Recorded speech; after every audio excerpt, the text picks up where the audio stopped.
Hey guys, welcome to Thrive Bites Podcast. I'm your host, Dr. Colin Zhu, and thank you so much for listening on. You could have been anywhere in the world and you decided to spend just a few moments of your precious time, and we greatly appreciate it. Here on the podcast, we talk about three things: living a plant-powered lifestyle, enhancing emotional resilience, and creating a thriving mindset. And I interview a range of passionate guests such as physicians, dietitians, coaches, entrepreneurs, and many more. And please join me as I deliver these engaging, informative, and high-valued conversations for you. So what are you waiting for? Come on inside.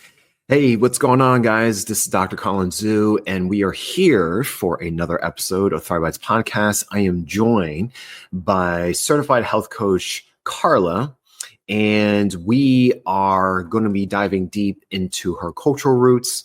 Growing up in Puerto Rico and Miami, she talks about what her upbringing has been, living that plant-based lifestyle from the beginning, and what it means to be able to battle her own personal health journeys, as well as sticking with her cultural roots and heritage, and doing everything plant-based under the sun through her Latin flavors and cooking. So you don't want to miss this, and I'll see you guys inside. Okay, guys. Well, welcome to another episode of Thrive Bites Podcast. I'm your host, Dr. Colin Zhu, and thank you so much for being here with us. You could have been anywhere in the world, and you decided to be here and spend your precious moments with us, and we greatly appreciate it. Today, I'm joined by a wonderful, wonderful guest. I cannot wait for you guys to meet her. Her name is Coach Karla Salinari. And she is a certified holistic health coach, nutrition educator, speaker, and author. And she specializes in plant-based lifestyle. And she uses a very highly individualized approach that yields transformative, long-lasting habits through one-on-one private coaching. And she's also a member of the Next Level Urgent Care Houston's telehealth team.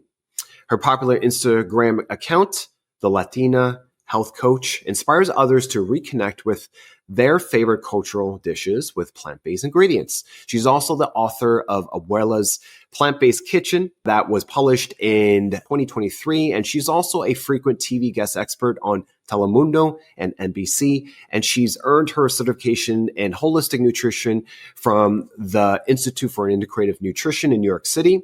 And she's raised in Miami and Puerto Rico and currently lives in Brooklyn with her husband and daughter. Such a bio. We cannot wait to bring her on stage. Please welcome Karla. Hello. Hi, how are you? Thank you so much for having me, for inviting me on your show. This is such a treat. Yes.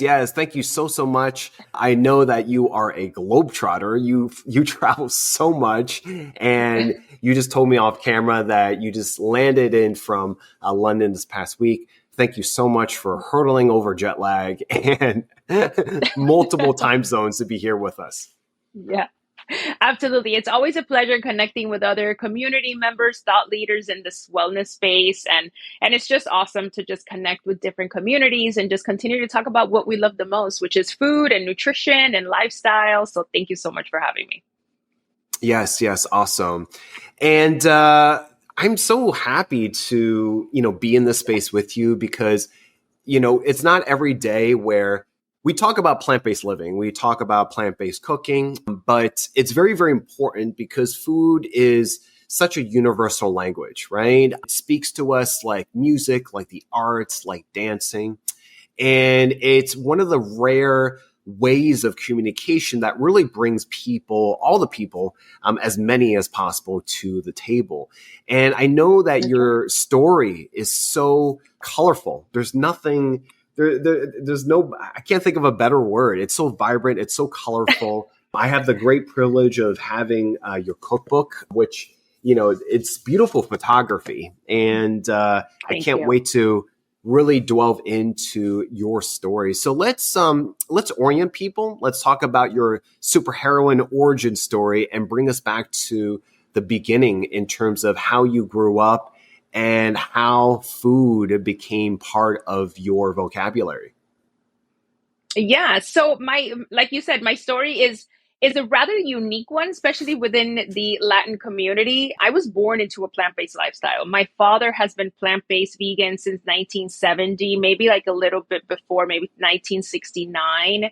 And when this movement was very uncommon, much less accepted in Puerto Rico. And, it was very difficult for him and his peers at the time to explain to other Puerto Ricans, fellow, neighbors and community members of, why they decided to eliminate animal protein as a way of helping to improve their health. My dad practiced martial arts for many years. And, for him, it was about feeling good and performing well and, just managing his weight and managing his health. And he was just very drawn to this movement, to this lifestyle. And he started implementing it in a way that felt good for him in a very slow, he did it slowly. It wasn't an overnight transition, but, he felt so good. And for him, it was like a no-brainer, right? So interesting because he's always been so ahead of his time. Still today, we have these conversations. And I was born into that lifestyle. My mother and her, as you can imagine, her side of the family were just a little taken aback that this was my dad's lifestyle. But my mom was like very on board and decided to do as my father had, recommended and what he thought. And now we have been able to confirm was the best for the family. And they decided to raise me plant-based as well. So for me, this isn't something new. This isn't a trend. This is something that I've seen since I had any reason of thought that, it is the healthiest approach to living a healthy lifestyle. So, it wasn't always easy. And I was having a similar conversation with someone in the space as well. And I said, sometimes as a child, like I would lie and say like, oh, I don't eat that, or, I don't like it. And it was because, I didn't eat meat and I didn't eat, pepperoni. I can tell you a story. Like once we got out of school, there was like a food, what is now known as food trucks, right? And it was very common to get an empanada it was a pizza empanada. So essentially it had like pepperoni and cheese inside. And it was one of those things that I was like, I don't like it, or no, I don't eat it. Rather than just saying like, hey, listen, I'm plant-based, or back then it wasn't called plant-based. It was called vegetarian. Like I'm vegetarian. I don't eat this. And, because it was weird. And in my opinion, I didn't want to be judged, all those insecurities that you feel as a kid because you feel like an outsider, right? So growing up that way, it wasn't an easy thing. Now, fast forward to now, right? Now it's so popular. Everybody's talking about it. A lot of people know about it, or they've implemented. And if they haven't implemented, they've definitely kind of know and have spoken. So it's definitely not something that's weird, right? For lack of a better word. And, as I grew and I became an adult, my parents split. My mom moved away with her new husband. I started to eat animal protein and I started to live that more conventional standard American diet. And I just never felt good. And I share this story in my book as well. And I just naturally, as I started to get older, just started to go back to what I knew, what felt good to me, which was plant-based. So fast forward to 2000, I leave Miami, come to New York City to go to school. Nothing to do with health, nothing to do with nutrition. I actually have a master's degree in socioeconomic development and economics. And I worked in finance for 20 years. But for me, this was always something that was so important, so interesting, and something that more people needed to talk about. Food as medicine. What you're eating can have a direct effect on how you feel, and whether you're, prone or genetically prone to having food related conditions, like what you're doing in your day to day has a direct effect on that. Right. So I always knew that I would talk to everybody about it. And I decided to get a nutrition certification from the Institute of Integrative Nutrition for myself. It was like for my own enrichment. I just wanted to further my knowledge and education as it related to nutrition. And during COVID, backtrack, which is really important, my aunt and her then husband had what was the first vegetarian restaurant in Puerto Rico in 1989. again, so it was, still when it was very, new and not a lot of people knew about it. And they were able to stay open and in business for 5 years. And the way that they were able to do it is because they turned traditionally meat heavy Puerto Rican dishes into plant-based alternatives, right? So there were so many of these recipes kind of floating around my family. My cousin had one, my aunt's cousin, my aunt's aunt, the other one, the other one. And during COVID, during this time where we were either making sourdough bread or mixing cocktails, right? I decided that I wanted to compile all these recipes and turn them into a book, into a beautiful compilation, a project that not only celebrated what my family had done, but could also provide some new way of celebrating our culture in a way that is also in alignment with our health goals, right? So, through some connections and some friends, I was able to get paired up with a wonderful agent who really trusted and believed in my work and sold my proposal to Simon and Schuster, and they just absolutely loved it, and the book was born. And it was very interesting because I know that people work years and decades, on their books and, never get published. And I understand the grit and the hard work and the hustle that goes into doing something like that. And I'm eternally grateful that I've been able to get this opportunity. So, and for that reason, and for so many other reasons, I knew I really wanted to make it my full-time job to just continue to promote this lifestyle. I work mostly with people in the Latin community because there are just so many food-related conditions that affect our community in the day-to-day. But anyway, fast forward to now, I work as a nutrition educator and coach for a Houston-based clinic. I'm the only Spanish-speaking nutrition educator on the team, so I work with people from all walks of life. I also coach community members that, will come to me and say, my labs showed higher than normal X, Y, and Z. Can you help me incorporate more plants as a way of improving my health? And, I just have found a new passion for not only sharing what I have known since the beginning for me, but also through, all this evidence and all this information, and through, pioneers like yourself and other physicians in the space, and just driving that message across that, you don't have to give up your cultural food in order to improve your health. It is possible to have arroz con gandules and have pasteles and coquito and all these things in a way that is also going to help you achieve your health goals. Because I think that there's such a misconception between healthy and bland, healthy and boring, healthy and restrictive. And it really doesn't have to be like that. And I've made it my mission to really just celebrate food in a way that is also going to help you feel better, right? And, promote longevity, because at the end of the day, essentially, that's what we want, right? I love that. Thank you so much for sharing that. And I think one of the biggest things that struck to me was you've been in it for such a long time. You grew into it, right? As opposed to someone that, gone through many, many years, whether they had their own personal health journey or saw a loved one or family member, suffer, right, from chronic disease that we felt. I think it's even more enriching because of the fact that you decided to educate yourself and then turn that education into service for the community as well. So you definitely walk your walk, right? You definitely went to school, walk, and you come from such a rich, family environment.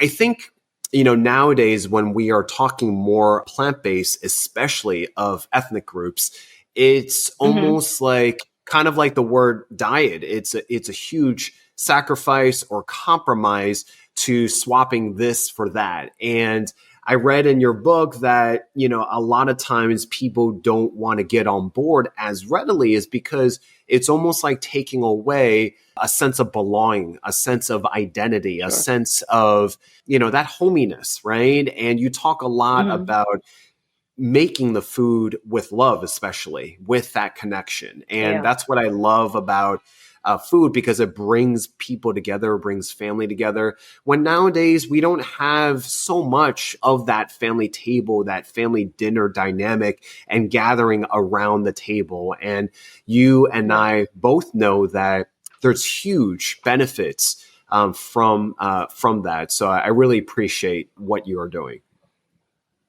Thank you so much. I think it's important to, one of the most important things that we can share with our community, Colin, is that,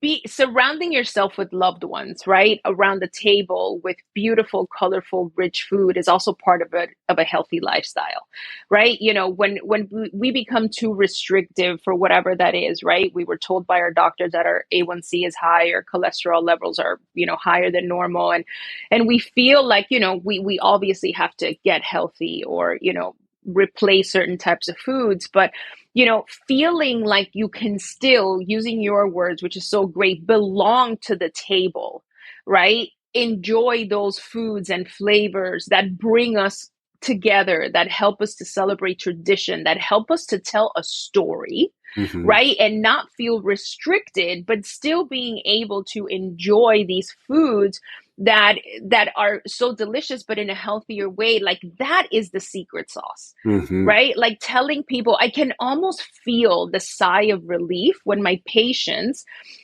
tell me, I don't have to give up my tortillas. Like, I work with a large Mexican community, and no, like, let's work around that. Let's work around the flavors you love, like work around the foods you grew up eating, but let's just switch the ingredients a little bit. Maybe instead of chorizo, we can have some black beans. Maybe instead of, having chicken strips, we can switch that for nopales, and we can saute them, and we can cut them into strips. Let's add some mushrooms in there. Give me a list of spices that you love. Let's work these spices into these dishes. You see? So we're celebrating flavors. So we're celebrating herbs. We're celebrating spices. We're reducing the high consumption of oils, and we're replacing that with flavor. Notice how I say reduce, not eliminate. And we do it in a way that feels good. And we do it in a way that feels like they can do it not only while they're working on a specific thing, or trying to reach a specific goal, but in the future, once you start to feel, as I'm sure you've heard this feedback from your patients all the time, when they start to feel good for themselves, right? Like, we can sit here and we can tell our patients, listen, I promise you're going to feel so much better, but it's until they feel it that it really just hits home, and just kind of like turns on this switch of like, aha, like, I feel good. I actually don't feel bloated when I get up from the table. And I still had a delicious meal that had all of those flavors that are such an important part of my family, my culture, my tradition, right? And I think that is what people wanted all along. But now we are really making it a point through, conversations like the ones we're having, or project like the ones you're doing, Colin, which is just that, like, let's be healthy while not abandoning our culture and our foods. And essentially, that's what my dad and his peers were doing all along. They used to host gatherings at private residences in Puerto Rico, where they would come up, the mostly the women would come up with recipes. A lot of them are in the book, right? There's one for chayote is pear fruit. It's common to the Caribbean and Central and South America as well, and it's green, and when you peel it, you boil it, it has a consistency similar to like a cross between potato and cucumber, and it's less starchy, right? And then we just dress it up beautifully with like lots of cilantro and mixed vegetables and fresh garlic, and it's just a beautiful celebration of flavor, right? Using ingredients that are traditional to our culture and through the countries where we're from, right? So that's what we did, and that's what we continue to do. And I think that this is going to be the future of health. I would hope, right? Yeah, thank you so much. I think that's a nice segue to your demonstration. What are you going to prepare for us today? So what we're going to do today is we are going to make Cuban style picadillo. Picadillo is chopped meat. Pica means chopped, and dillo is just like a way to describe chopped meat. So this is an interesting recipe. So my mom's second husband, my stepfather, was Cuban. And that's why we ended up in Miami. And my mom learned how to prepare lots of Cuban dishes when she married him and when we moved to Miami. And when we were putting the book together, I wanted to also add other recipes, not just the Puerto Rican recipes that we had from my family, but other Caribbean, Central and South American recipes, also European inspired, because it's all part of the same thing, right? Mm-hmm. So there's, they have so much inspiration within each other. And this, when we were working on the book, this is one of the recipes that my mom said, like I can. And this was like such a great example of how you can turn a recipe simply, like reducing the cholesterol, reducing the calories, reducing the sodium, simply by swapping picadillo, chopped meat, for lentils. And it's such a simple, fragrant, aromatic, filling, nutritious recipe, and so simple to put together. So when you asked me to demo a recipe, I knew exactly what we were going to do. And this recipe just calls for a few simple ingredients. You can pair it with some rice and some avocado. It's very, very simple to make, but it is a Cuban-inspired recipe that you can find on page 74 and 75 of my cookbook. And I'm going to show you how simple it is to prepare, because it really, really is easy. Cuban cuisine, I would say, is a little bit simpler than Puerto Rican cuisine, and I'll tell you why. Puerto Rican dishes, I want to say like 90% of Puerto Rican dishes start with a base of sofrito. So sofrito is an aromatic blend of cilantro, 3 or 4 different kinds of peppers: bell peppers, cubanelle peppers, they're also known as Italian green peppers, so the skinny, long ones, ajicitos, which were the small peppers, and it also has cilantro and garlic and onion. Some people add olive oil, others don't. And you blend all that up, and that is your sofrito. That's your base, right? Then, in addition to that, you season with adobo and sazon. Adobo is an all-purpose Puerto Rican seasoning that has turmeric and black pepper and cumin. And then sazon is a similar all-purpose seasoning, but it's what gives foods its color because of the annatto seed. So those are the 3 very, very important components in every Puerto Rican dish, whereas the Cuban style is mostly garlic, onion, cilantro, cumin, salt, and pepper. We can sit here and argue which one is the best, but I like to think, I might be a little biased. Collaboration over competition. There you go. There you go. There you go. But the abuelas in the kitchen take their seasonings and their recipes very serious. But it's a wonderful way, especially if you're just starting off. You want to keep this as simple as possible, which was one of the things that I pride the most in with this book. Sometimes you're looking at a recipe that looks so delicious and just so tasty and amazing, and your mouth is watering, and then you take a look at the list of ingredients and you're like, wow, okay, maybe a next time, right? And you're like, whoop, on to the next. I wanted to do something that was simple, yet delicious and satisfying, right? That's why I say in the book, I put recipes and ingredients that you probably already have at home. Okay, so that's what we're going to do. Hey guys, what's going on? This is Dr. Colin Zhu, and we are very, very excited to officially announce that we are starting a cookbook. This has been a long time coming, and this is the pre-order campaign, and we are so excited for this project. So guys, as a reminder, we live in a world where 72% of us are overweight, about 40% are obese here in America. More than half of the top 10 causes of death are attributable to dietary and lifestyle changes. Top 2 being heart disease and cancer year after year after year. 1 out of 3 of us are pre-diabetic. We live in a world where we are immersed in ultra-processed, calorically rich, and nutrient-poor foods, as well as animal-based foods. And this leads to a whole host of problems. And yet, 88% of countries outside of America face 2 or 3 forms of malnutrition. And not only that, our soil health is very poor due to modern agriculture, which is 99% of what we practice here in America. And that leads to a lot of issues in terms of biodiversity loss, in terms of soil degradation, a lot of resources being used because of animal agriculture. And that has a huge environmental impact and also an impact to our individual health. So the aim of this book is to connect all of these dots, how our food choices affect our individual ecosystems and how that creates a ripple effect to our community and to towards planetary health. And so I am enlisting a lot of my friends and colleagues. We're going to have over 25 experts ranging from physicians, chefs, dietitians, environmental experts, and farmers to collaborate to write this book. The book is a cookbook which is filled with plant-forward recipes that are both seasonal, balanced, traditional, multicultural, and nutritious and delicious at the same time. It's not just going to be a cookbook, it's also going to be a strategy book as well. So this pre-order campaign is to not only get your copy of the physical book, but also a digital copy.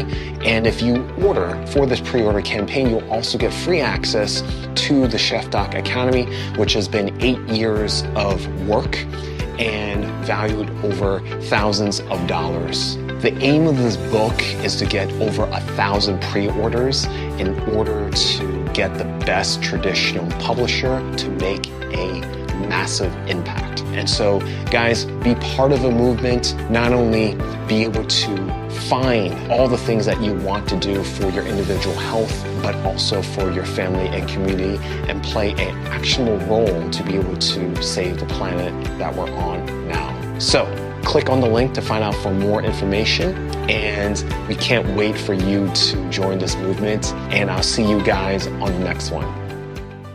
So the first thing we're going to do is we're going to put a medium-sized skillet or pan of choice on medium high heat. We want to get it warm, and then we can always bring down the temperature afterwards. And you're going to get 1 to 2 tablespoons of olive oil. Now, if you are trying to watch your calories, or if you're trying to reduce the amount of oil that you're consuming, you can always saute your vegetables in vegetable broth or in water. That is a tip that I share with my patients all the time. You don't have to saute your vegetables in tons of olive oil. It is possible to reduce the amount of oil that you're consuming. I promise you it's not going to change the taste or the texture of your meals at all. So I'm going to add just 1 tablespoon of olive oil into the bottom of my pan, and I'm going to let that get warm for just a little bit. And then I'm going to throw in my onions because it's what takes the longest to cook.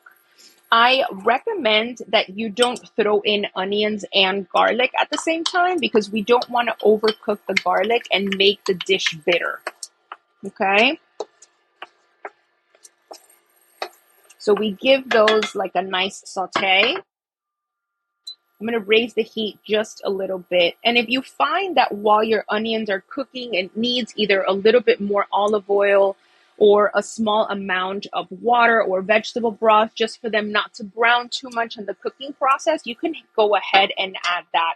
These recipes are very forgiving, and you can really customize them using the flavors and the textures that you like until you find something that you really enjoy.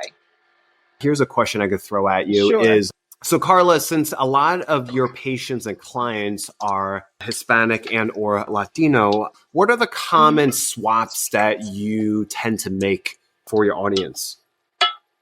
Yes, so that's such a great question. So similar to what I was just recommending about the oil, right? I think that we don't realize how much unnecessary oil we add to our food, especially Latin food, right? I speak mostly for Latin food because that's what I'm familiar with the most, right? You know, we add olive oil to saute the vegetables. We add olive oil in the middle of the dish. We add olive oil before serving it. And while olive oil can fit into a healthy lifestyle and healthy fats are very important for a healthy lifestyle, too much of one healthy thing can work against us, especially if we're trying to manage cholesterol, manage weight, right? So that is a simple swap. Watch your oil. You can reduce the oil by sauteing using vegetable broth, water, and saute it that way. Something else that I recommend is use your air fryer. Like, you would be surprised of how crispy you can get your plátanos, how crispy you can get your potatoes by just drizzling a small amount of olive oil, putting in them in your air fryer rather than having to deep fry them for a long extended period of time in oil. We really want to try to stay away from so much fried food. So those are some of the things that we talk about the most. Also, sweeteners, we love our cafecito with sugar and milk in the morning. Well, let's try soy milk, right? Soy milk is creamy in texture, has naturally a sweet taste to it. Let's swap out the white sugar. Maybe we can add some brown sugar into it and smaller amounts until you're able to just rely on the sweetness of the soy milk or maybe the almond milk instead. So as a way of managing sugar, we talk about sweetening things with maple syrup or using dates, right? Things like that. These are simple swaps that are delicious and also can help us reach our goals without feeling like we're restricting ourselves or eating things that are just very, very different than what we're used to. So now we have these onions that are starting to become translucent, which is what you want. And you're going to add some red bell peppers. You can omit this step if you want. Again, this recipe is very forgiving. I know some people have problems digesting bell peppers, so you can completely remove this step if you would like. Or if you are a fan of bell peppers and you want to add more nutrients to your dish, go ahead and add yellow, add orange peppers as well, just to give it more color. I tell my patients, rather than looking at your plate and thinking, what do I have to remove from it? Let's think about, what can we add to it? How many colors of the rainbow can you add to your dish, right? The more colors, the more nutrients, the better you feel over time. So, make it work for you. This recipe is already starting to feel so aromatic. Like I can already smell the combination of the pepper and the onions. Then we're going to give that a shake. Again, if you feel like the bottom of your pan or your skillet needs a little bit of moisture or some liquid, but you can add a small amount of liquid or broth. So once that starts to kind of come together, then we're going to add our garlic. Again, remember, garlic cooks very, very easy. And if you overcook it, if you brown it, you burn it and it becomes bitter. So you don't want to do that. Okay. So we're going to give that. I think a concept, Karla, just a quick note. What you're describing is what they teach us in IAN, which you and I actually went to the same coaching certification. Did we really? Yes. Lincoln Center, right? That's so I don't know what class did you? Yes. Did you go when there was live classes? I went the year that it went online. Oh, then so that 2011. was 20. No. So then I was mistaken. I started in 2017. Okay. Yeah. So I was part of the class that first went. It totally went online, and the year before was the last. That was in 2011. Yes. Oh, okay. Yeah. Okay. And no, so we did it online. Okay. Yeah. So there's a concept that Karla is describing as called crowding out, which is basically instead of taking things away, you're adding things in. Right. My question for you, Karla, as you're cooking is growing up and now into your adulthood, especially as an educator and coach, in terms of Latin ingredients, have they changed over time? Because in America, we live in the land of convenience. Do you see, certain cultural ingredients kind of evolve over time that may or may not account towards the chronic disease that you see your clients or patients fight against? So do you mean like the same types of foods, like deep fried pork chops? Is that what you're talking about? Yeah. Like either maybe, did the dishes evolve over time, or did things in the aisle or the supermarket evolve over time that may or may not account to the chronic disease epidemic that you're seeing? Like, processed foods obviously are something that are relatively newer. Is there something that you've observed over time in regards to that?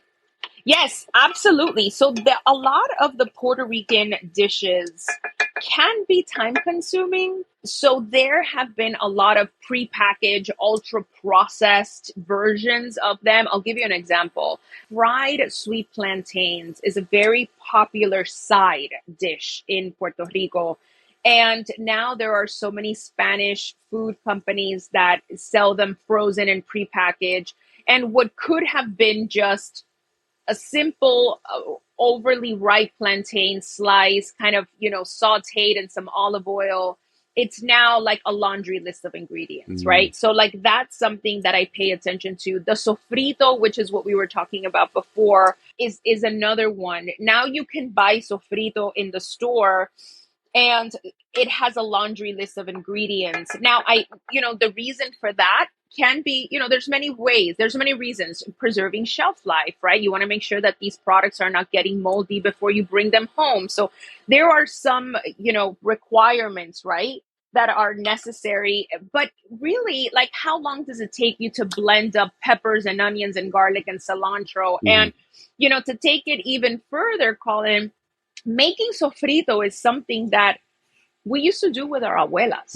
Like somebody peel, so many people that we joke about. It's like, who isn't traumatized by having to peel so many garlic, right? It's like usually the kids that get like that task, and then your fingers smell like garlic for what seems like forever. That is something that is so important within our culture. Just having the abuelas, the moms, the cousins, coming together to the kitchen to prepare something as simple as sofrito, right? Because you make it in these big batches and then you freeze it and it can last you up to 6 months in the freezer, right? Well, now you have all of these, prepackaged sofrito, you have dry sofrito, you have frozen sofrito, you have, in a jar at the supermarket. And then again, so many unnecessary additives that have to be put there in order to preserve the shelf life. Those are some things that we can bring back, right? That we can do at home, that we can start different cultures, other things like pasteles. We make those during the holidays. They're very tedious to make, which I can understand. Nowadays, we may or may not have time to make those. It takes a long time, sometimes up to 2 days to make pasteles, because you have to make, what we call the dough, and then you have to make the filling, and then the filling has to chill. And then, so those are some of the examples of, cutting corners, because sometimes, we just don't have the time to spend in the kitchen to make all of those. But, really just kind of going back to tradition, right? What we were saying before, and maybe starting your own tradition. Maybe now we get the kids back in the kitchen, we get the abuelas back in the kitchen, and we do it in a way that, doesn't have the meat and maybe doesn't have as much as the oil, right? All right. So to our onion, to our pepper, and to our garlic, we're going to go ahead and add our tomato sauce. That's something else that I work with my patients. I do have lots of patients that suffer from digestive conditions. So like IBS, GERD, irritation, acid reflux, things like that. So we work around, we try to find the workaround so that they don't feel like they're totally abandoning the foods that they enjoy. But, maybe we don't add tomato sauce. It is possible. You don't have to make your rice and beans with tomato sauce. It'll taste just as delicious, right? Tomato sauce helps to thicken the broth, but we can thicken the broth by adding calabaza, which is West Indian pumpkin, which is the one that we use in our dishes, right? So you can thicken it that way. You can also thicken your beans by scooping out some beans with some of the broth and putting it in a blender and then transferring it back to the pot. That's another way of thickening your dish without having to use tomato sauce if you're trying to reduce the acidity in your food, as a way of, helping to reduce that inflammation and irritation if that's something that you're trying to navigate. So those things is what I work with my patients the most, is how can we modify but still feel like you're enjoying your foods. Okay, awesome. So what we did here is we just sauteed the vegetables. We added the tomato sauce, and now we're going to add a cup of cooked lentils. Now this is the meat alternative, right? So this is lentils that I soaked for an hour before using them, and I lightly boil them. You don't want to overboil them because then they'll disintegrate in your dish. You want to be able to have that texture that is similar to having the meat, right? So this is what is going to substitute, and these are just brown lentils. French lentils are smaller and harder in texture. They don't Mm. really work for this recipe, so I recommend the brown ones for this recipe. Other lentils have a place in other dishes, which we can talk about next if you would like. And then where now is when we start to season everything. Okay, so now is the fun part, and this is the part where you can get creative. So again, this is a Cuban dish, so we're not using adobo and sazon, but rather we're using a bay leaf. So this is a dry bay leaf. We're adding that in. We're having a combination of cumin, oregano, salt, and pepper, and we're going to add that. And we're going to just mix all of these ingredients together. Here, if you wanted to, you can add a splash of red wine, just a small amount, just to give it that vibrant flavor and bring all of these beautiful flavors together. I'm just going to add a splash of water here. Can you share with the audience why you season later as opposed to in the beginning? Yeah, so different. I know that in Indian culture, I'm not sure in how you grew up, Colin, with your mom cooking. I know that some cultures like to cook the spices before because it brings out the flavor more. Mm. For us, we kind of do it halfway through, and then we salt as we go rather than salting at the end. It's just how we do it. I don't have a culinary specific reason. I do know that in Indian culture, they do it to make it the spices more potent. Mm-hmm. Cumin is already a spice that's very strong. So I think that doing it kind of midway might make that spice a bit more mild. If I had to guess, I think this is how I was taught. Mm-hmm. So I don't have like a No. scientific There's no explanation. right or wrong. I love, Yeah, we hearing. do it halfway. We do it halfway, and we salt halfway also. Now I'm going to share a really fun story with you. So again, this is a Cuban dish, right? A Cuban inspired dish called picadillo, Cuban style picadillo. So there is a big conspiracy, right? You have families that like to add raisins to this, and families that are completely against the raisins. And it's a thing. It's a thing. If you ask Cuban any Cuban person or somebody of Cuban descent or somebody who knows about Cuban cuisine, you know that the pasas, right, which is the raisins, are a big controversy in meals, right? Not a lot of people like to bite into something sweet. I love it. I love it. I think it brings it's such an interesting component to the dish. Some people will soak their pasas, their raisins, in the wine so that the raisins absorb more of that briny flavor. Mm-hmm. I like to just add them. Oh, it's amazing. So what is the actual pasta. controversy? Meaning, like, you don't add the raisins because you want to strictly have it as a savory dish, or Yes. Like some people will say, "Oh, it's terrible. It ruins the dish. How dare you?" Yes. So it's very controversial. I love it. I think it's exciting. It's fun. It adds, such an awesome flavor palette, like it's a flavor profile to the dish, but it's very interesting. And everybody will tell you if they're team pasas or team not pasas, right? Oh my So God. I am team pasas 100%. Then here are some potatoes, and I share this story in my book as in the intro paragraph of the recipe. So these are roasted potatoes that I just roasted in the air fryer. Traditionally, you fry them. And you fry them before you start making your picadillo dish, right? You just cut them up and you fry them in a pan with oil. And it's usually like a cup of oil or maybe like half of a cup of oil. And they come out crispy and delicious. And what happens is the kids will come to the kitchen and steal the potatoes because it's like a French fry, right? So growing up, my brother Manny and I would always come and smell that my mom was making something and steal the papitas. So these are the papitas. So my mom would make more. because she knew we were going to eat half of them, or she would hide them in the microwave and then get mad at us because they would get soggy because she had to hide them in the microwave. So those are all such beautiful stories that my brother and I still to this day talk about, right? These are things that, brought us joy, that, we would steal the papitas when mom wasn't looking. Papitas are a really important part of this dish as well. So I'm going to add the papas in here too. And then last but not least are the Spanish style olives. And these olives are stuffed with pimento, with roasted red peppers. And you can add a little bit of the brine, which adds a little bit more saltiness to your dish. And Colin, this is it. Like now, the only thing I am going to do is that I'm going to cover this and I'm going to let those flavors marry each other.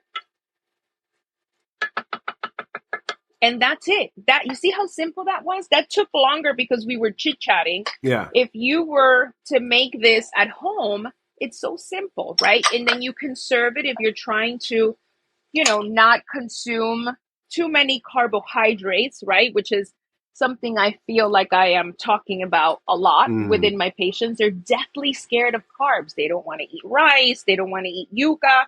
They don't want to have potatoes, which are such an important part of our culture and make up so many of the beautiful dishes that we love.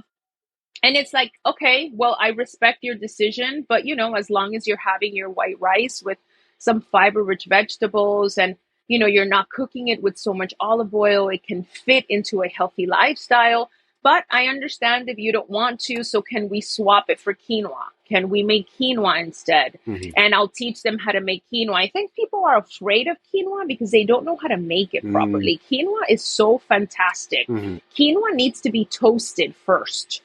So before you cook it, what you do is you add your quinoa into a small pot, right? And you let it toast first and you smell it. It has a nutty smell. It smells so fragrant, aromatic. It's amazing.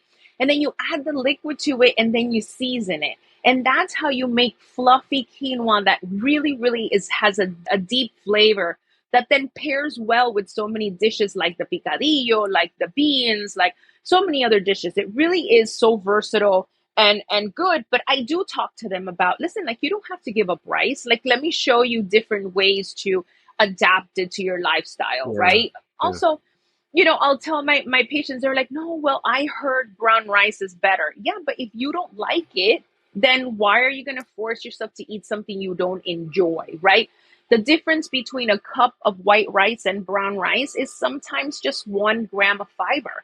So if you add more vegetables to your plate, again, adding the rainbow, thinking about what you can add versus what you need to remove, it just makes it a better experience. I think that human beings are kind of wired into thinking that, if you can't have something, you all of a sudden want more of it. So when we introduce this mentality of inclusion, like instead of restricting yourself, you want to add, like there's 300,000 different types of plants. Like you're going to get, don't tell me you get bored, right? Yeah. Unfortunately, the salads we grew up with were just iceberg lettuce, tomato, carrots, corn, and if we were lucky, cucumber. Nothing else. Like nothing else went in the salad that nobody touched. Yeah. I didn't touch it. My brother didn't touch it.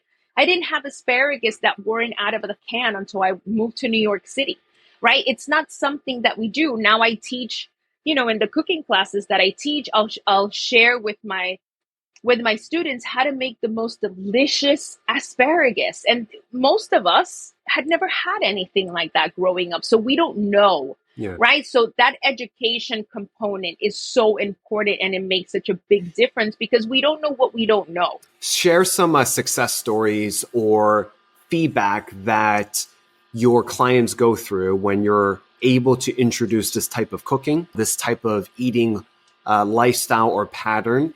And once they get into it, right? Once they get past the, ooh, this looks different, or ooh, yo tengo miedo, right? Like once they get past that, right? Yeah. How? Sure. What is the feedback do you generally get? Yes. So it's funny because I hear so many of the same responses, right? It's like, oh, I didn't even miss the meat. I hear that so much. Or my husband loved it, or my kids loved it, and I didn't have to lie to them about what it was, or they ate it. I have this great recipe that I share that is chopped meat, also made plant-based version made out of walnuts and mushrooms, right? I have that recipe on my Instagram. And they said, I served it to my kids and they didn't even know the difference, right? Just like being able to trick the family and still have the family celebrate how delicious the meals were is always such a popular win within the community. Or I don't feel as bloated when I'm done eating, or I don't have the itis. I hear that a lot. Like I don't have the itis after lunch. I feel energized. I feel like I'm ready to tackle on the rest of the day. I'm not falling asleep at my keyboard. And really, once people or the patients or community start to feel how amazing they can feel once they're done eating these types of meals, then it just encourages them not only to continue, but also to get more creative in the kitchen. Like, what can I flip? I use that a lot with my patients. What can you swap? Can you swap your yogurt? Can you swap? I shared a recipe for a tiramisu. I love the flavor combination of coffee and vanilla and cream. So, I shared this chia seed tiramisu inspired dish that also helps them meet their fiber. A lot of my community members, they're lucky if they get 9 grams of fiber a day. So we talk a lot about the importance of fiber as a way of correcting problems with their digestion, alleviating constipation, managing blood sugar. We talk about fiber. And I'll tell them, add chia seeds. And if you don't love chia seeds, let's blend them. There's a lot of fear around consistencies, unknown, like when they've never had something, they're kind of afraid to try it, or they don't want to invest the money because they don't know if they're going to like it. So I share different variations of ways they can incorporate, like blending the chia seeds if you don't like the seeds getting into your teeth, or you just don't like the consistency of them, right? You can do that. Getting flax meal instead of flax seeds and adding them into your smoothie, you won't feel them as much, right? So different tips like that aren't going to feel like they're just drastic changes, but rather additions that are really going to help them support their goals. I always advocate progress over perfection. I advocate being done over perfection. It's just really taking the first step. And yes, it's really about getting over that uncertainty and getting over that unknown, because you're charting into new territory, and food can be so emotional. Like we were talking about, it could be very, very personal. And so we're not here to cause, hurt or trauma in that way. It's really about, how can we still respect our cultural heritage, but at the same time, respect ourselves on an individual health level. Absolutely. Absolutely. Yes. All right. So our picadillo's done. Now it's time to plate. And what better way to complete or top Latin recipe than with an avocado, aguacate. So this is what we love. I remember vividly my grandfather as a kid saying, come over for dinner, I got an aguacate. Like that was like a thing, right? Like he got the ultimate aguacate.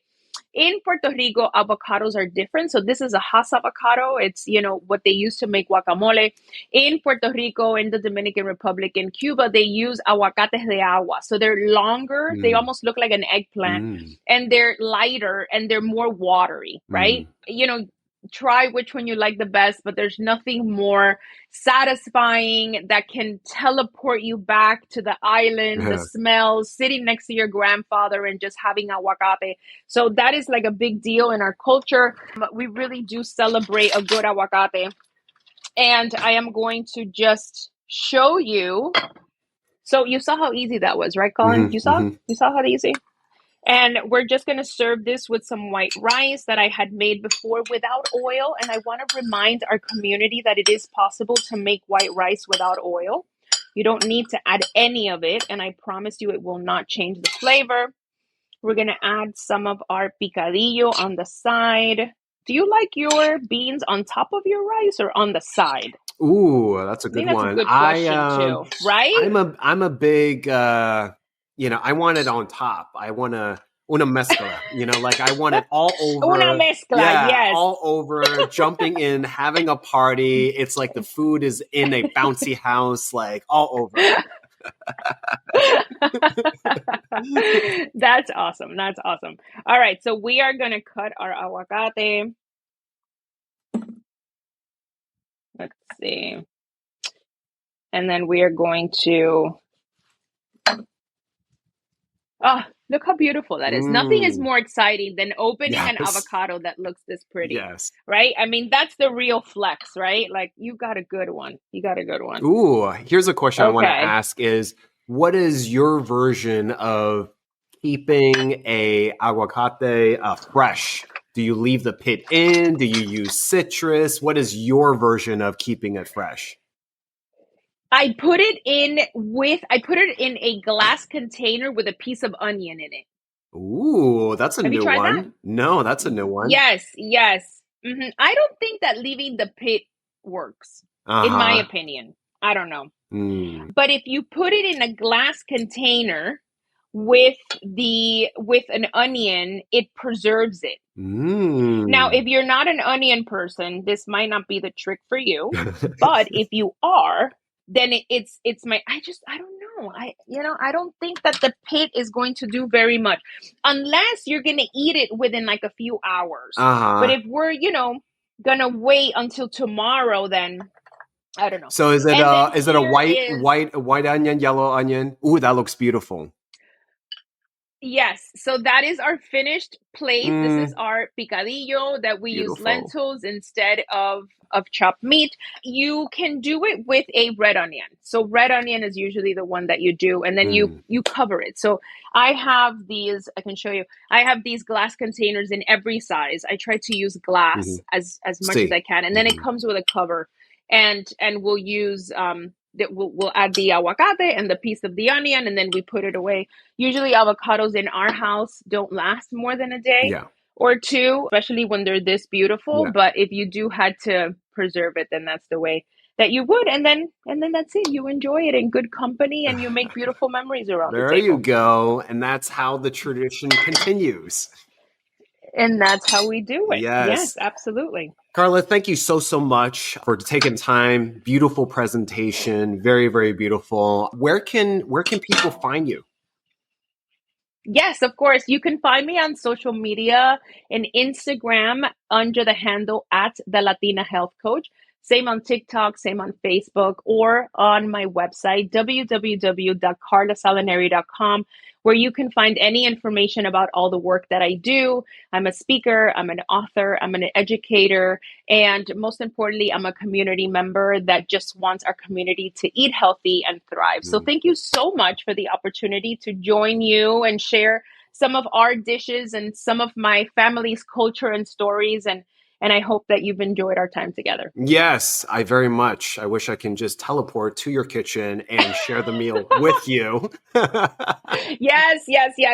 I know, right? That's like the only step that we're missing here. Like, we've come so far, being able to connect from different parts of the country, different parts of the world, virtually through the internet. I mean, how amazing is that? And the next thing, we're going to have to figure out, how can we sit at the table together, even if we're not in the same space, right? Yes. Well, next time I'm in New York, I will definitely, call you up. So, Karla, thank you so much. I would love that. Thank you so much. We appreciate it. Guys, this has been another episode. If you like this, please like, comment, and subscribe. And if you felt that this was a benefit for someone else, please let them know. And until then, please say goodbye to Coach Karla. Bye.